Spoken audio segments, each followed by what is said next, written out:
Hello everyone, and welcome back to another Big Data London webinar. Today we're talking about graphs. So I'm joined again by Alicia from Neo4j. Hello Alicia, nice to have you back on the show. Hello.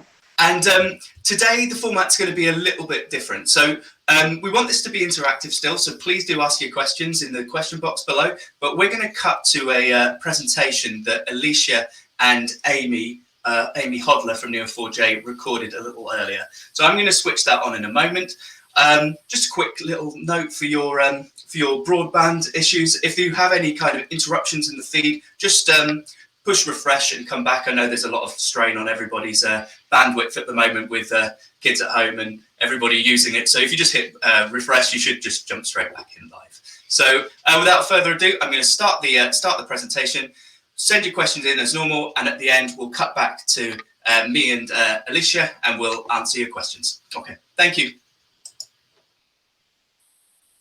Thank you everybody for joining us today. We have a fun demo to go through, but before we get to that, we're going to spend just a few minutes talking about graph data science in general, then the graph embeddings that are in Neo4j themselves, a little on a really cool machine learning model catalog as well in Neo4j. Then we'll go through a demo and kind of wrap up how that all gets put together. So to start with, it's nice to do a little level set on, well, what do we mean by graph data science?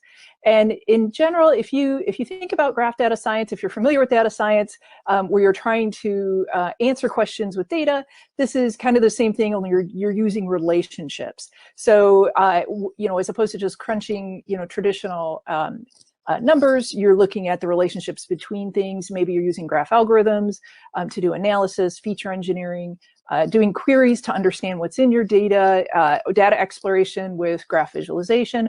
All of these things come together in a multidisciplinary workflow, which we call graph data science. So again, just trying to answer questions using the relationships within your data itself.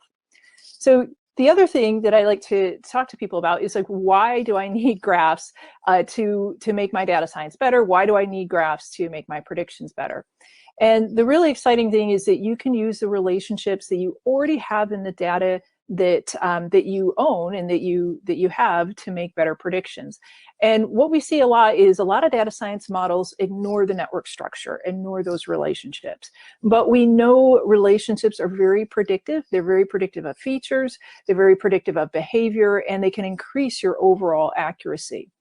So, and we definitely see this when you combine graphy features and non-graphy features. We see predictive accuracy increase, we see reduction in false positives. So, and some of these predictions you actually can't attain without using graphs themselves, or some of these understandings. So if you think about something like understanding PageRank, well, if you're not using graphs and graph algorithms, you can't understand the influence that PageRank is able to uncover, because you're not looking at it that way. And so one of the things that we also say is that combining these with current workflows makes a lot of sense. You don't have to throw out what you're already doing.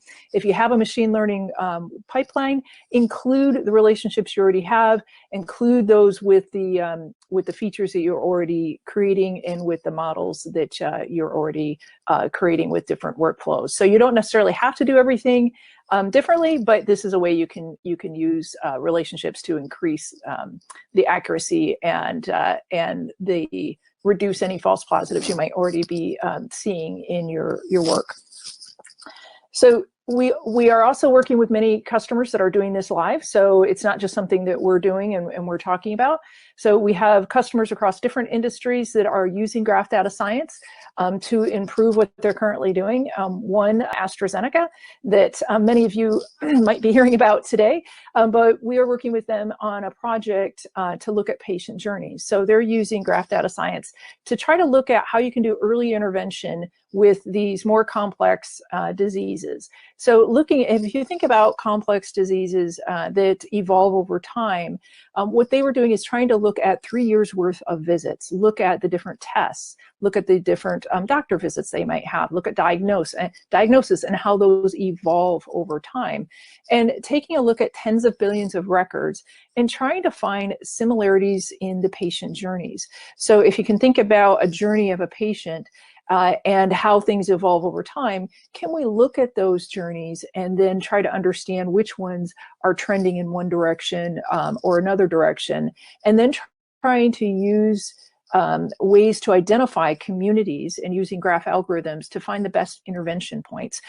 So how are journeys similar? How are they dissimilar? And what can we use those understandings to then intervene sooner and get better long-term patient outcomes? Another customer, Meredith, is doing what they call, marketing to the anonymous, or what they originally called marketing in the dark. They were having trouble with a lot of anonymous users across different devices, and cookies that would change and evolve and decay very quickly.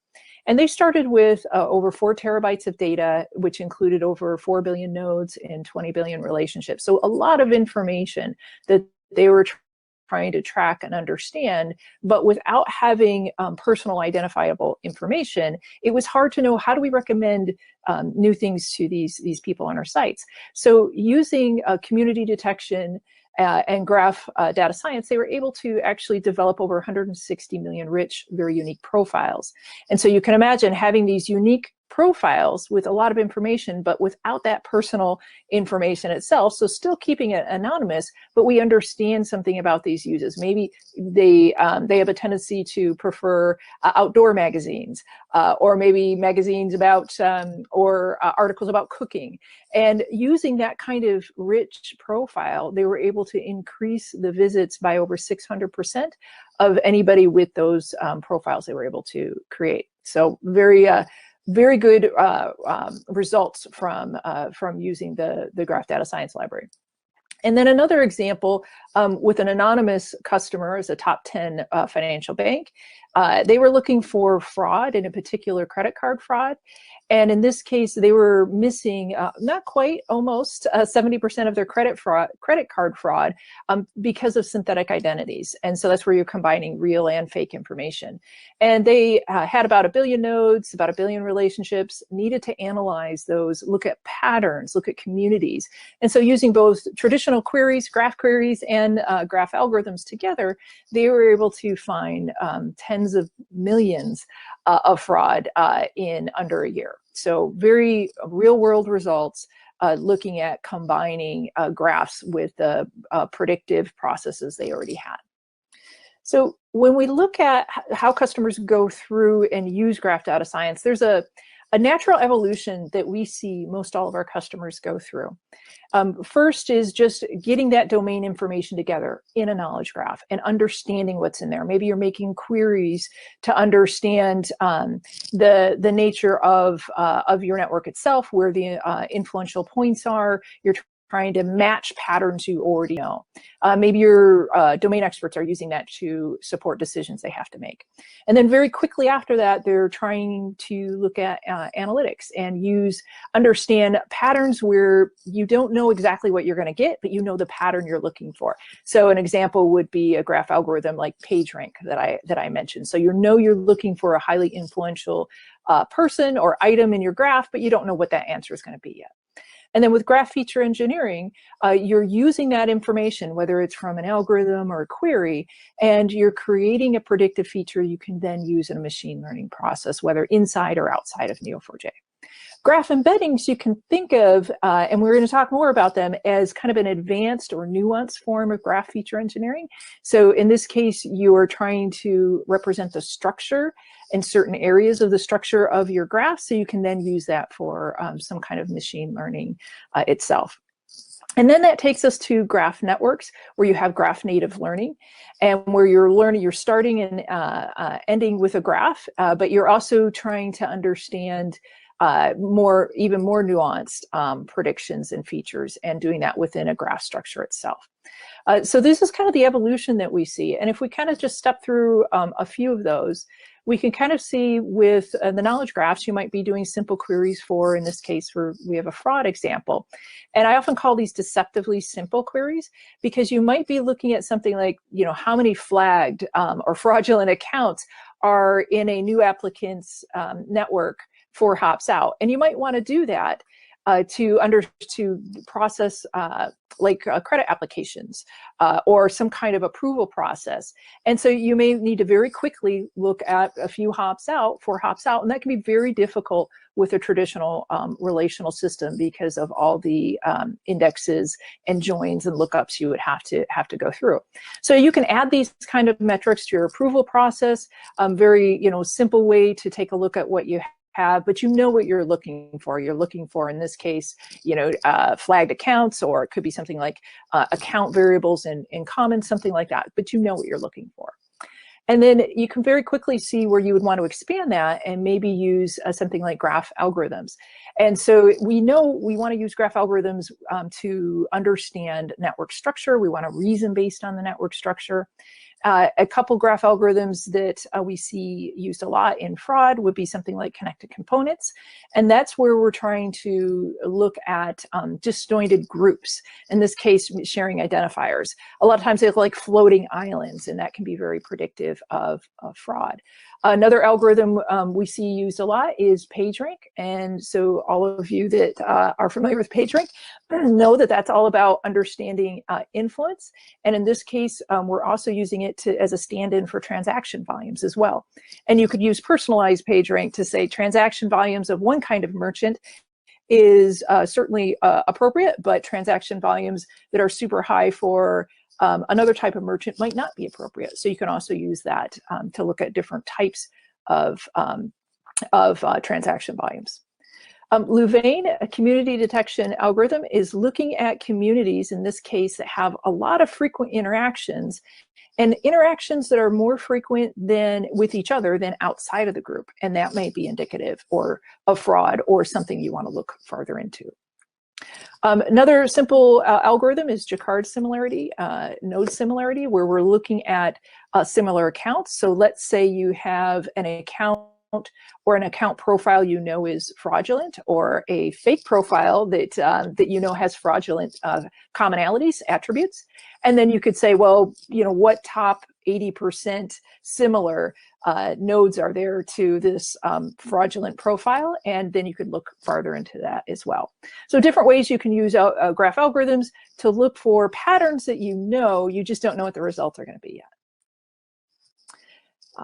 And then the other, moving on to the next section would be graph feature engineering for fraud. So think about those queries that we just showed you and those algorithms that we just looked at. And you'd want to combine and process data to create new information that's even more meaningful. And so in this case, we're going to look at graphs and look at influential people that also share identifiers.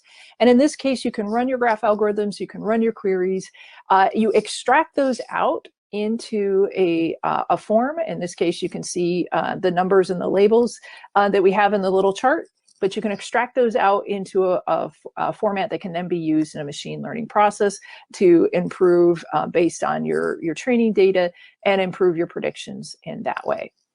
And then after graph feature engineering, as I mentioned, you have people wanting to move into graph embeddings for feature engineering. So like I said, a kind of a nuanced way to look at feature engineering, you're able to do more. And in this case, instead of running multiple algorithms and different queries, where I think in the last we were looking at betweenness, centrality, and shared identifier, but you might run many, many different algorithms trying to figure out which one is very predictive for you. And if you don't know which one you need to run, you can instead describe an aspect of your graph structure. And then embeddings can learn that representation for what the problem that you're looking for. So I think something Alicia says a lot is with a graph embeddings, you're using the embedding to learn the structure for your specific problem. So depending on what your problem is, the graph embeddings, you can use the graph embeddings to learn a structure that can then be predictive. And as you can see here, you can see where if we were to represent the entire graph, there's a little matrix there with a lot of zeros and ones and many pretty colors, that if we were to abstract that out completely, you would have an amazing, rows. You might have like 64 by 64 rows. I mean, that would be a simple graph embedding if you were, or graph representation if you were trying to represent every single thing in your graph. But instead, with the graph embeddings, it extracts just what is more predictive, what is significant for your problem, and so really collapses it down into a lower dimensional representation, so you can then extract that out much more efficiently and use your machine learning there. So with the graph embeddings, that kind of walks us along into the evolution of graph data science that we see people moving to. With Graph Data Science version 1.4, we're actually moving, we've included graph embeddings, and we're moving just beyond that as well. So we are starting to dip our toes in the graph network space as well, where we can do graph native machine learning. And so we're kind of excited to talk about that more today. And the four things that I would say are kind of the key evolutions in GDS 1.4 that give us the graph native machine learning. First and foremost is the graph embeddings themselves, where we're actually using matrix math and neural networks to learn that structure, that representation of your graph itself, so you can then use it in other machine learning tasks. We've also included a model catalog, because if you're going to train on your graph and create your graph embeddings, you want to also be able to store and fit predictive models, and do that within Neo4j itself. We've also included a machine learning algorithms category, and in this case, KNN is our first one, which Alicia will talk to us more about. But including that, so we can actually then make predictions based on the model that we've trained and that we've trained using the graph embeddings. So it kind of flows us through that process to actually make those embeddings useful and be able to make predictions. We've also included more information and more full-featured around our graph Pregel API, so that people can write their own algorithms and implement them within Neo4j, or use algorithms that they've implemented in other systems and now want to use them in Neo4j as well. So those are the big things with GDS 1.4. Why do people care about that? We're really excited about it. If it's not clear why you might be excited about it, first and foremost for me, this gives people a new way to do learning. And we've got graph-based machine learning. Previously was only accessible, I would say, by researchers in a very few very advanced companies like your Facebooks and your Googles out there. So giving people a way to do graph native machine learning in a commercial tool that's accessible, I think is a big deal for people, because you can uncover things that you didn't even know to look for, that you weren't sure even which algorithm to choose, because it's, nothing seemed to fit. It may eliminate plateaus when you're using traditional algorithms or graph algorithms that you're familiar with, but you weren't getting the same predictive quality, or you want to improve that beyond maybe what you're already seeing. And then, of course, writing your own algorithms so you can tailor and customize things to your own needs. The other thing that I get excited about is small data and incomplete data, or rather I get excited about helping out with that area, because that's something we hear a lot from customers.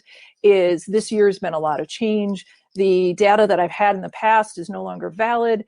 How do I deal with this either incomplete data or just small data? I just don't have a lot. And that kind of goes back to the slide about adding features, adding better predictions with the data you already have. So graph features based on existing data improves machine learning results. That's always been the case when we see that combination. I think it's now more important than ever, because a lot of our historical data has become less accurate.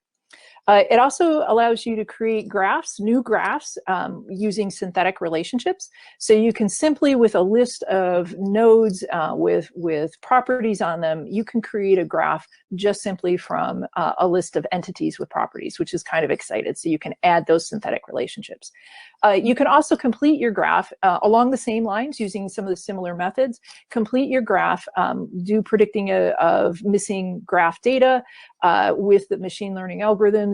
Within Neo4j, you might be predicting missing links. You might be predicting information about your nodes, like labels that you don't currently have.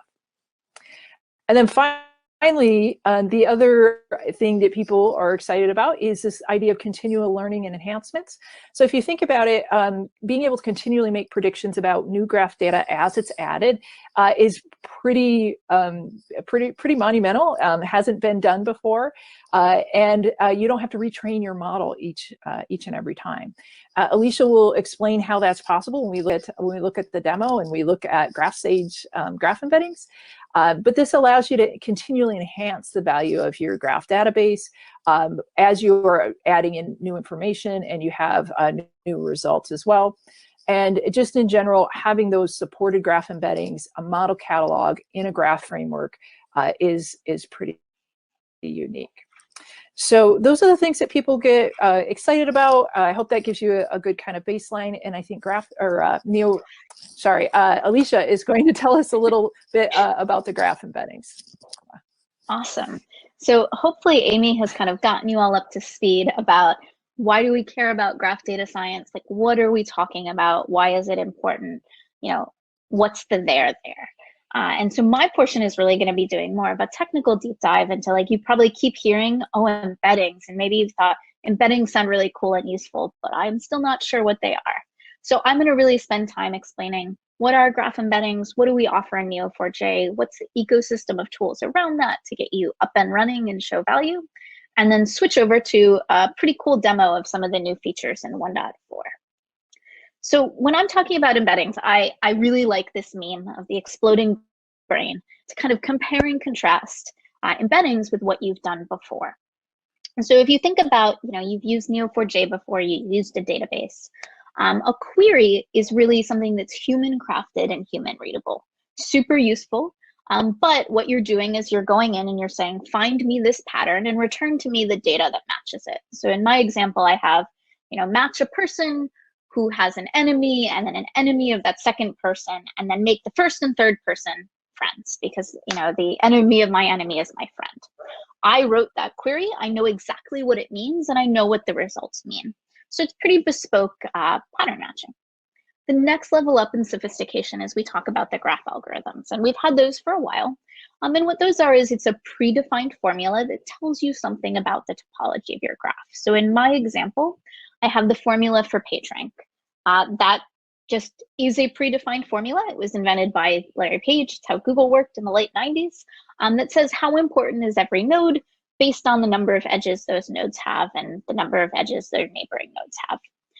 And when I calculate PageRank, every node in my graph gets a PageRank. So in my example, I have a PageRank for our CEO, Emil.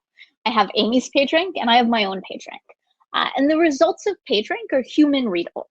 So Emil's PageRank is not surprisingly greater than mine. Emil is more important than I am.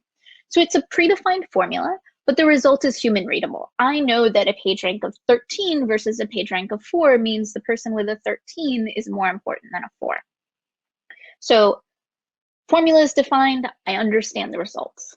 The final level, kind of the mind-blown step, is your embeddings. And so embeddings don't have a predefined formula. It's not for every node sum up how many neighbors it has. It's instead, you have a heuristic that says, this is how you learn the right descriptor of every node in my graph. This is how I learn the representation, by minimizing this loss function, by pooling this data. Basically, it's a computer-defined way of learning. And when you run your embedding on your graph, it learns the right representation for your data set. So it's really AI learned. And then the result you get is for every node in your graph, Amy kind of showed this before in the feature engineering example, every node gets a bunch of numbers that represent it. And so if I look at this, I see that there are 5 numbers representing Emil, 5 that represent Amy, and 5 that represent me. And I can tell as a human, well, those numbers are different from each other. But to me, just reading those, they don't make any sense. However, what those numbers do is they summarize everything important in that extended graph into the minimum set of numbers that help you reconstruct the data of your graph. So it's basically the AI learned formula of what's important in my graph, custom built to put into your machine learning algorithms. So as you kind of go up, it's human crafted and human readable with queries. Then you have a formula and a human readable result with an algorithm. And then embeddings are machine learned and machine readable. And so let's talk a little bit more about what they are. So title of this whole talk, we keep saying embeddings. What are they?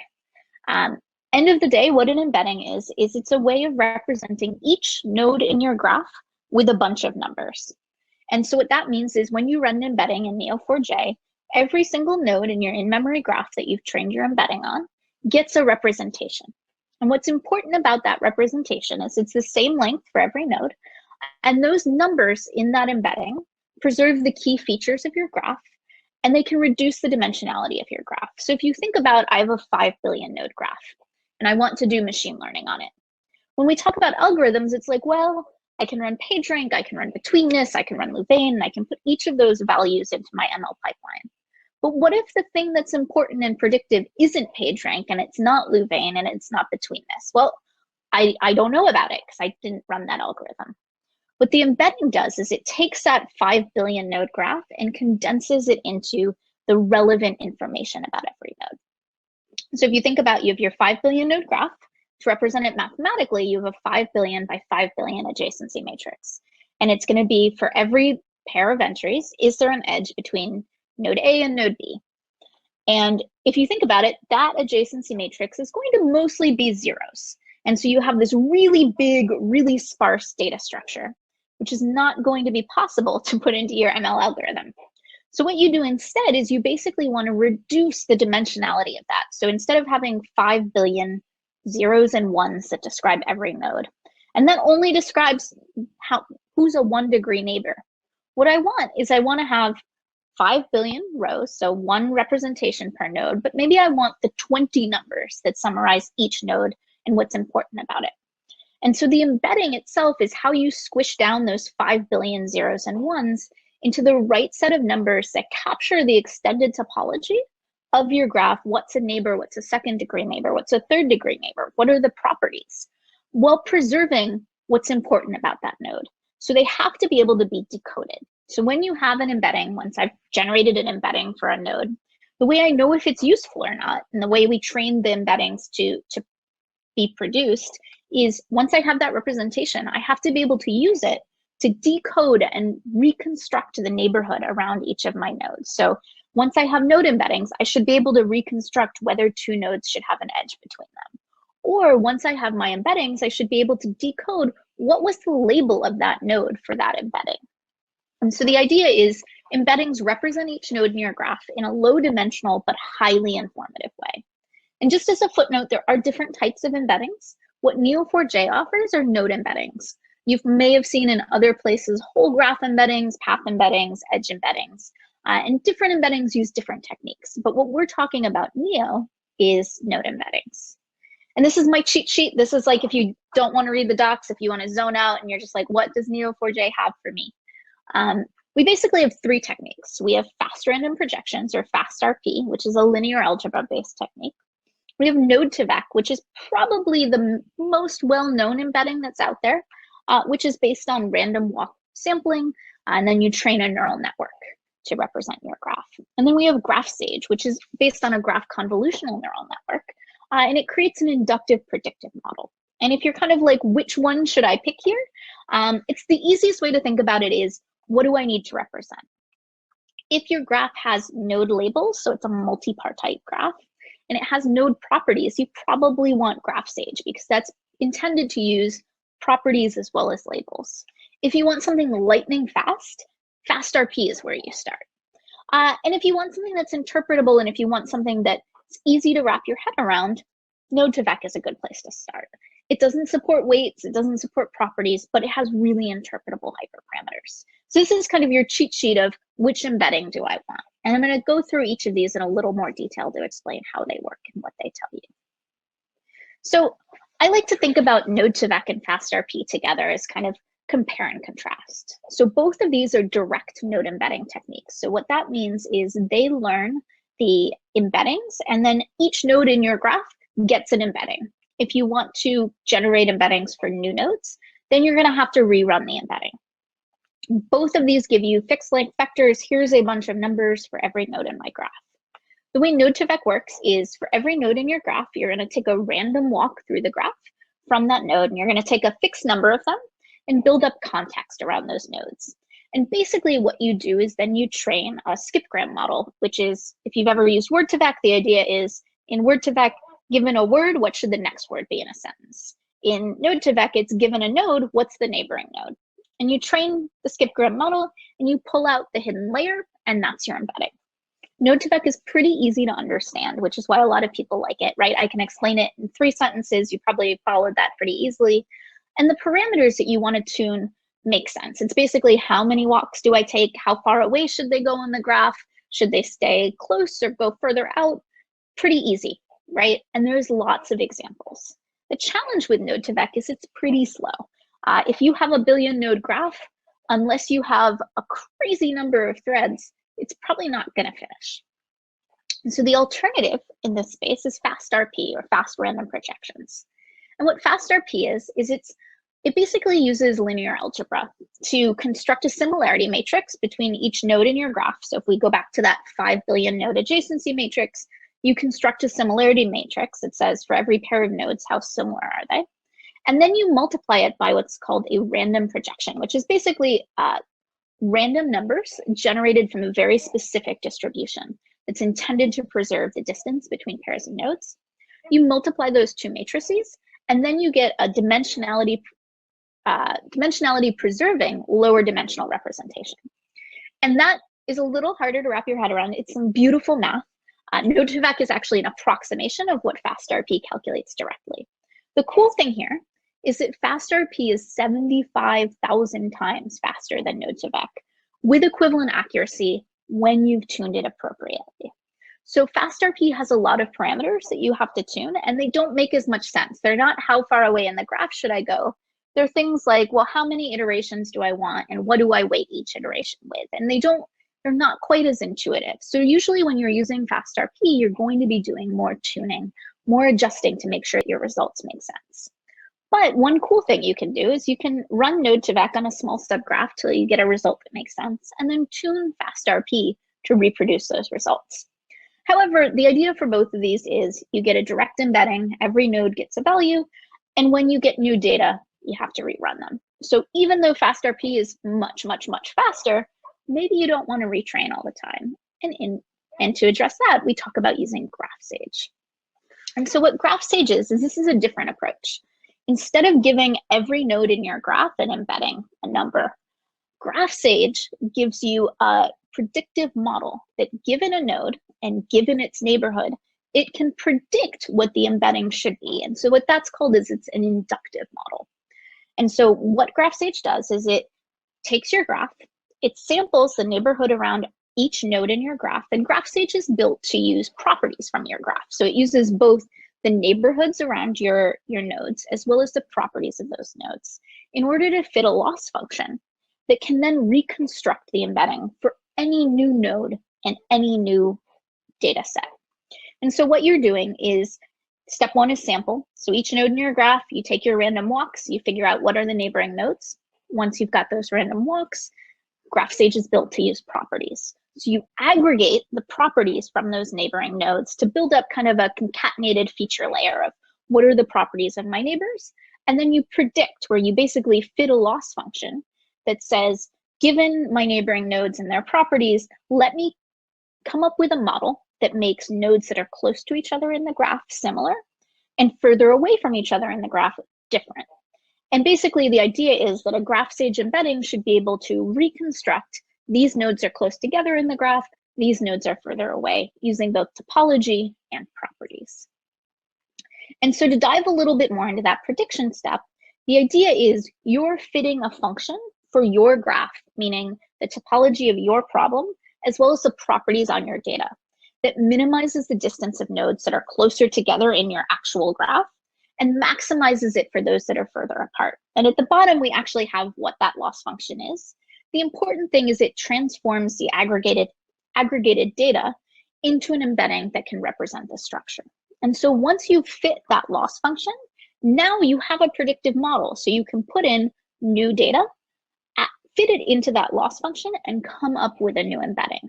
So the idea is, I've trained my GraphSAGE model. It's pretty computationally intensive, so that might take a while. I add in 10% new data into my graph.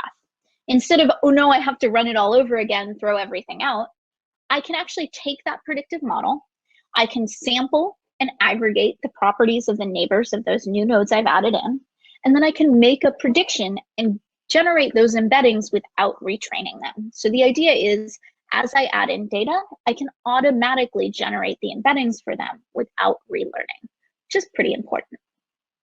And then kind of, cool, I have embeddings. You told me they're not human readable. So who cares? The idea is, once you've got your embedding, you can do a lot of cool things, a lot of kind of traditional ML tasks. So maybe I want to do neighborhood prediction, right? I want to do link prediction on my knowledge graph. I want to know, where should there be an edge? I can take that embedding and I can use it to predict what nodes are neighbors of each other, which nodes should have edges between them but don't. You can also use it for classification. So let's say you have a graph where you're missing data. You have a transactional graph for fraud, and you have these accounts are committing fraud, these accounts are, and these accounts I don't know. Once I've trained my embedding, I can then run a classification model that says, based on the embedding, should this new node be a fraudster or is it a neutral node? I can predict the labels. And then you can also do visualization. So maybe you want to understand, what are the clusters in my data? I can train the embedding. I can then use something like PCA to reduce it to 2 dimensions, or I could do a t-SNE plot, and I can start to see in 2-dimensional space, how is the data in my graph distributed? So graph embeddings can be used for so many different things. They're really kind of foundational to your sophisticated ML pipeline. So how do we make GraphSAGE work, right? Because I'm training a predictive model. And the exciting thing here is, this means that we now store machine learning models inside Neo4j. And I got my meme in here. I've got my animated GIF, so I'm happy. What does that mean? So if you've used Neo4j for a long time, often you'll hear us talking about models, and we mean data models, like what's the architecture of my graph. For machine learning models, what we're talking about is actually predictive models that say, given this data, predict what the result should be. And so what GraphSAGE is doing is, you train a model to predict node embeddings for unseen parts of the graph or new data. And once you've trained this model, it's going to live in the analytics workspace in a model catalog. So in the past, we've talked about the graph catalog. So I've got multiple graphs loaded into memory. I can run Pagerank on different graphs. What you can do here is, I have a model catalog that contains all the models I've trained and the versioning information. So what data was this trained on? When did I train it? What's the name of the model? And then I build those up in my model catalog, and I can apply them to data.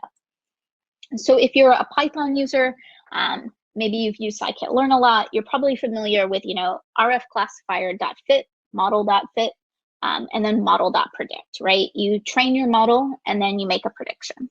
The equivalent in Neo4j using the model catalog is, you train your model with GraphSAGE.train, and then you tell it the name of that model. When you want to make a prediction, you say GraphSAGE.stream or .write or .mutate, and you pass it in the data that you want to make the predictions on. So in this case, it's a new graph, and the name of the model you want to use. And so the difference here is, if you're kind of a Python user, maybe you're generating pickle files all over the place, and you have to know where you left them. You have to look in your file directory or scroll up in your code. Neo4j is a database, right? So we have a catalog that tracks all of your models to make it easy to say, oh, I trained 3 models. I want to use this one. I can call them up. I can look at them. I can introspect their properties. So pretty exciting stuff. And then the third piece of the puzzle of, cool, I've trained an embedding. I know how to access it. I've got my model catalog. What do I do with it? And so we really want to make it possible to do that full life cycle in Neo. And so in 1.4, we added a new algorithm called k-nearest neighbors. And what this is it's basically a machine learning model for similarity. So it compares the properties of nodes in your graph to find the k most similar neighbors. And if you've seen this before, maybe you've tried to run node similarity on every node in a very large graph. And maybe you've posted on the community forum or filed a Zendesk ticket, and you've had me say, no, you can't run node similarity on a giant graph. KNN lets you do that. So what it's doing is, it's constructing a graph based on properties. It could be embedding similarity, it could be node properties, or it could be just disconnected data where you don't have any edges, but every node has a bunch of properties. And what you want to say is, using cosine similarity, how similar are these nodes to each other? And KNN is an approximation algorithm that uses gradient descent to build up your nearest neighbors network with about 90% recall, and it's pretty fast. So a user specifies this is the sampling rate, this is the number of iterations I want to have, and KNN reconstructs your graph based on your embeddings, based on your node properties, to say where should the edges be based on these representations. So it lets you train your embedding, then make use of it all within Neo. And so with that, hopefully that gave you some kind of foundations for what I'm talking about. And now I'm going to switch over to do a quick demo to walk you through what this looks like in practice. So let me share my screen. And hopefully you all can now see I've got Neo4j browser pulled up. And I'm going to just walk through loading a graph into memory, training GraphSAGE, demonstrate what the model catalog is, using a new technique called collapse path to project a monopartite graph, train FastRP to show you kind of comparing contrasts and speeds, build up my k nearest neighbors graph, and then demonstrate the results in Bloom. So the first thing I like to do is kind of start off with the graph schema. You probably have seen me use this in demos before. This is just a transactional graph. So I have customers who are making transactions, buying items, the items belong to categories, and the customers live in countries. And I like this example because there's a lot you can do with it, and we all kind of understand this data model, right? So the first thing I want to do is I need to load a graph into memory. And so what I'm going to do here is I'm going to show this to you. I'm creating a what I'm calling the retail graph. And because I want to run GraphSAGE and I want to demonstrate that it can use multiple labels, so multiple node types, and it can use properties, I'm going to load a lot of stuff into this graph. So the first thing I'm loading is I'm talking about items. And the properties that I want to load for my items are the price of each item in my graph, the quantity sold of each item in the graph, and the stock code. So these could be predictive for my embedding. And then I want to load the transaction nodes. So remember, items are a part of transactions. So I'm going to load in my transactions, and then I'm going to load in the time stamp of the transaction and the transaction ID. And then the last thing I have to run is basically relationships. So I want transactions contain items. I'm going to load that into memory as well. And I'm going to project my subgraph just for this. And I cleverly loaded this up while I was talking to you. And you can see this loaded pretty quickly. I've got 22,000 nodes in memory, just short of 1 million relationships, took 430 milliseconds. And I can see all about, what have I loaded in here? And it's exactly what I explained before. So the next thing I want to do is I want to train GraphSAGE. And I'm going to kick this off running and then explain it. And so what training GraphSAGE looks like is I'm going to tell it, here's my GraphSAGE algo call. So I call beta.graphsage.train.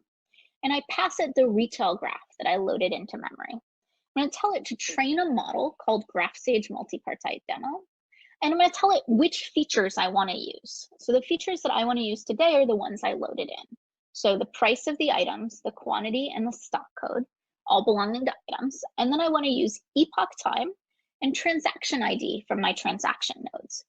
And what's smart here is it actually knows that I've loaded 2 different types of nodes, right? I have items and transactions. And what it's going to do is it's going to pad, it's basically going to one-hot encode the node labels, and then it's going to pad the feature vectors that represent those properties. So I need to tell it that I have a projected featured dimension of 7. And this is something you would probably tune in the real world. But the way you start here is I basically say, well, I've got 2 labels, I've got 5 properties, let's go with a projected feature dimension of 7. I'm going to tell it I want to use degree as property. So this is basically saying also use the number of edges every node has to predict my embedding. I'm going to tell it how far out in the graph do I want to look and how many times should it train. And so I'm going to close this because this has been running in the background while I explained it. And you can see here that it took about 6,500 milliseconds to train, so kind of about a minute. And what I've done here is, so there were max iterations of 10. I used a sigmoid activation function. I used the mean aggregator. And you can see all the information that I put into training my model. And what's cool is now that I've trained this model, I can go ahead and I can look at it in the model catalog using gds.beta.model.list. And this one is fast, so I'm not going to run it in the background. And you can see that, okay, in my model catalog, I've got my GraphSAGE multipartite demo. It tells me everything that I did when I trained it. And then if I scroll over, it also tells me when I created it. So if I was running a bunch of stuff, it would be useful for keeping track of, oh, I trained 5 different models. What did I train them on? And so the next thing we can do is we can actually pull back, what is an embedding? And remember I said this is, it's machine readable, so it's not super exciting to look at, but I like to kind of peek under the hood. And this is a little slow, not because it takes forever to calculate, but because it takes a while to render all these numbers in the Neo4j browser. So what I'm doing now is I'm telling it, okay, stream my GraphSAGE model results. So remember I said I train my model. It's called GraphSAGE multipartite demo. Now I pass that to GraphSAGE.stream and I say, use that model on my retail graph to give me embeddings. And so what I see here is for each node ID, I get an embedding that represents that node. So I have a bunch of numbers that GraphSAGE learned that represent each node in my graph. And I can see like, all my nodes have different embeddings. Cool, but not useful to me as a person. So what I'm going to do now instead is I'm going to add these embeddings to my in-memory graph using the mutate function. And so what this does is I've already loaded my retail graph into memory. I'm going to say use my GraphSAGE multipartite demo model to add a property called embedding to my in-memory graph. And this happens super fast. And now I've got kind of my results from GraphSAGE all loaded up. Now what I want to do is I want to compare and contrast, because this is a demo. I want to kind of show the difference between FastRP and GraphSAGE. So now I've got my FastRP results. I'm going to switch a little bit and I want to use FastRP. So FastRP is intended to run on a monopartite graph, which means one node type, one relationship type. And if you remember, the graph I loaded into memory has items and transactions. So that's 2 types. So what I'm going to do is I'm going to use this new algorithm that we introduced in this release called collapse path. And what it's going to do is it's going to take items that are connected to each other based on a transaction node. So you have item contained by transaction contains another item. I'm going to say, okay, I want you to collapse all of that graph together. So it's an item to item graph based on traversing 2 contains relationships. And so I'm going to, instead of using a cipher projection, I'm going to reshape my graph on the fly. I'm going to put a new relationship in memory called bought together. And so I'm going to run this. And if you've ever run a cipher projection before, they're pretty slow. What this is going to do is that collapsed my graph almost instantaneously. And what you can see now is I've created just about 90 million in-memory relationships between those item-to-item nodes. And you might be like, oh dear, this is going to set her laptop on fire. The good news is that FastRP handles big graphs really well. So I'm going to tell it, I want to run on the retail graph. I'm going to just run on the items, and I'm going to use this new bought together relationship I loaded into memory. And I'm going to use, this is FastRP extended. So FastRP doesn't use properties, but FastRP extended lets you use properties. So I'm going to tell it, actually, I want to use price and quantity. And I'm going to tell it, I want each embedding to have 10 numbers. And I'm going to tell it my property dimension is 4. This is another thing that if you were doing this in the real world, you would tune. But a good starting point is kind of 2 times the number of properties, and it has to be less in your embedding dimension. So I have 2 properties, price and quantity. 2 times 2 is 4. That's less than 10. I'm good to go. And then I'm going to write my new FastRP embedding to my graph. And so I kind of cheated before when I was talking about GraphSAGE. I'm not going to cheat now. I clicked run. It's written a node embedding to every item in my graph. It completed after 635 milliseconds. So FastRP, lightning fast. Then what I want to do is I want to actually use these embeddings for something. So I'm going to train k-nearest neighbors. I'm going to tell it, first, I want to build a nearest neighbors graph using my GraphSAGE embedding. So I'm going to take the top 3 nearest neighbors based on the GraphSAGE embedding. I'm going to create a new relationship that's called similar GraphSAGE embedding, so I can see which nodes have the most similar embeddings to each other. Then what I'm going to do is I'm going to also use my FastRP embedding, and I'm going to create a similar FastRP relationship. Pretty simple, and then I'm going to kind of compare and contrast the results. So I'm going to run this, and you'll see it's pretty fast.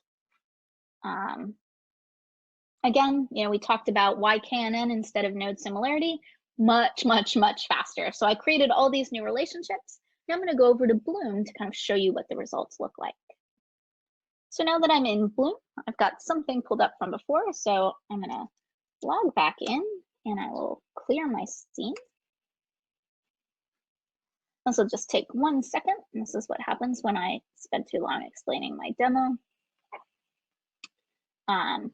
But all it's doing is connecting to my database and probably trying to reconstruct whatever I had open before.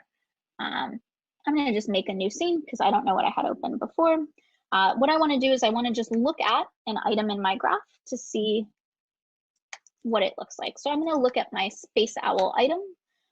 If you've seen me do demos before, this is a fun one. So Space Owl is an item in my retail graph, and I can explore what are the neighbors of Space Owl.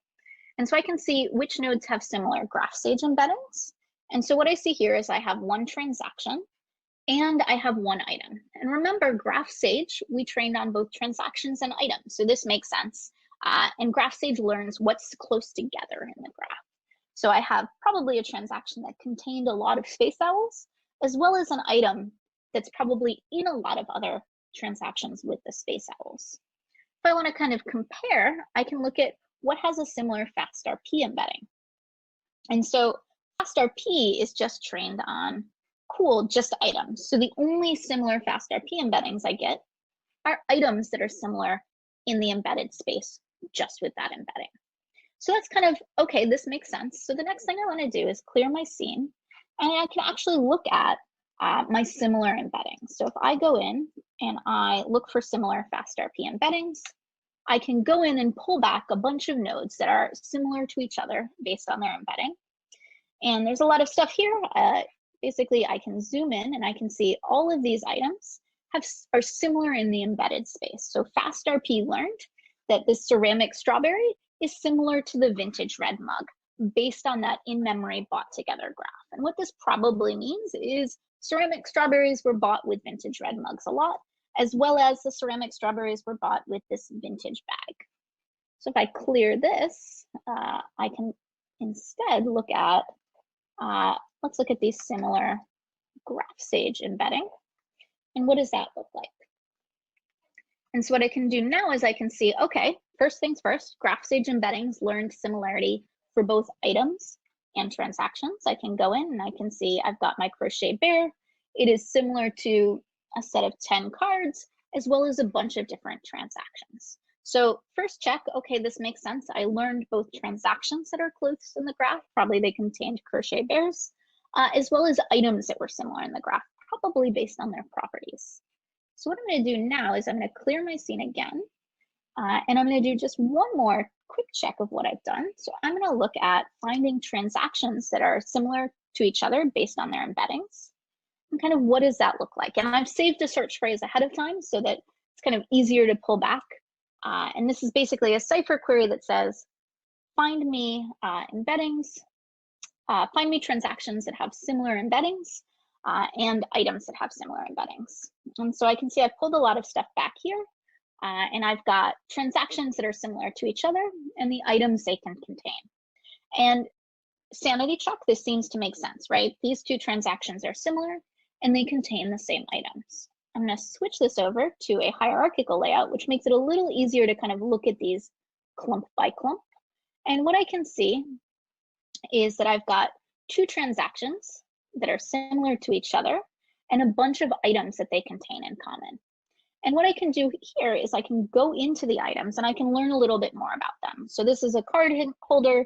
I sold 176 of them. The average price was $3.50. If I go in and I look at my wooden tree, I sold 349 of them. So I sold a lot of this one, and I can see it's about 50 cents. And I can go through and I can start to say, does this make sense? So what I've seen is these two transactions are similar to each other in the embedded space. And then sanity checking those results, okay, they contain a lot of the same items, and those items have similar prices to each other. So what you can see is I've done link prediction on my graph. So which transactions look most similar, which items look most similar, and I've kind of sanity checked it. If I wanted to take this further, maybe I'm doing recommendations. So maybe I want to use this similar embedding to say, okay, I bought this white Christmas thing. I want to find the similar FastRP embeddings, so which items were most similar to it. And then what I want to do is I want to make recommendations based on which items are most similar in my FastRP embedding. So I can kind of compare and contrast, mix and match. I'm going to hand it back to Amy to kind of wrap us up. Thank you, Alicia. And I'll go ahead and take over slides. Here we go. All right, so let's put things together as far as what you just saw. So an example, so Alicia just kind of walk you through is one example, and it kind of follows this format and this example workflow of kind of knowledge graph completion in this case, but you can kind of walk through the different steps. And what's different with what we're showing now is that you can do these steps within Neo4j. If you've seen us go through other demos where you go outside to do some of your machine learning, as Alicia showed you just a moment ago, you can do these all inside Neo4j now. And basically, you know, you can start with just getting your knowledge in a knowledge graph and shaping it. In this case, we were looking at data sources that you could mine of, I think we were looking at research data sources and using NLP to actually construct your knowledge graph itself. And then you would use some of those queries and graph algorithms to basically do feature engineering. Maybe you have a domain expertise is trying to match something specific, or perhaps you're looking at between a centrality or specific you know, community detection where you're going to write back some kind of features related to that. And then you might actually be doing your extraction on that information or grabbing that information so that you can then write back to the graph and have your features written to the graph. And then in the next step, you might be looking at the embeddings, which is what Alicia focused on. So in this case, you saw, or in this just a moment ago, you saw Alicia do several different types of embeddings in different ways to actually use the embeddings to then actually infer some relationships as well. And you can train those and create those machine readable representations, store those in your graph itself, or store it in, you know, in memory until you're ready to actually save those back. And then what you saw Alicia do finally is to actually apply those train models to make predictions. And so you saw her kind of walk through both to, you know, to use either collapse path, which was really interesting as well. So you can use them to make predictions about relationships, and then you can collapse those as well if you want. Then she, you know, looked at updating. You could update your original graph, or you can do visual exploration, or do both. And so you kind of saw her kind of walk through those different steps.